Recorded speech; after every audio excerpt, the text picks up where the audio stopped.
la 4e biennale de Terra Rossa qui s'appelle La céramique, le nouveau défi du street art.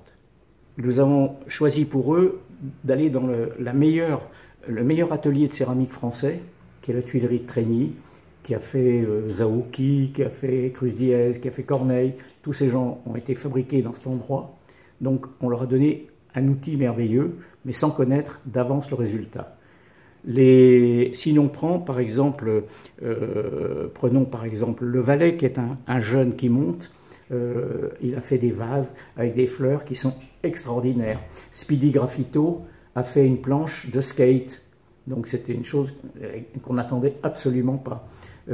Le chat a fait des chats, mais des chats qui sont tellement gais, tellement drôles, que tout le monde se retourne dessus, et ce sont des séries très limitées.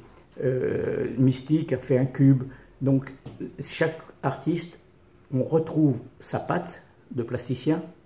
On n'a absolument pas voulu toucher à ce qui fait leur essence, mais par contre nous avons eu des problèmes techniques extrêmement compliqués puisque tout était à créer. Par exemple l'Atlas, quand on connaît la rigueur de son travail, il a rendu dans la céramique la même rigueur. C'est absolument formidable le travail qu'il a sorti.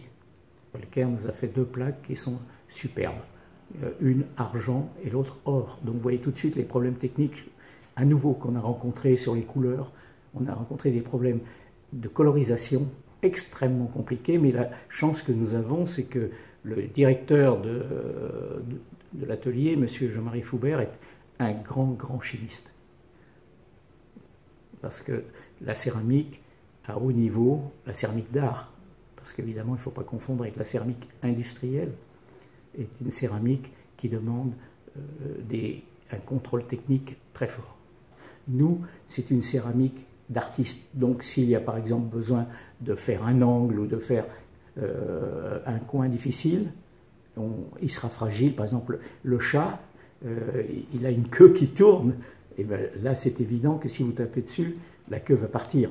Mais ce n'est pas la faute de la céramique, c'est la faute de l'emploi que nous faisons, nous, de la céramique. Le 23 juin, nous vernissons et l'exposition sera présente jusqu'à la fin septembre. En plus, c'est un lieu magnifique à visiter parce que le musée a toute une partie didactique où on a représenté les fours à l'ancienne, la façon de fabriquer la terre. Et donc, pour les familles, c'est un lieu formidable aussi pour les enfants.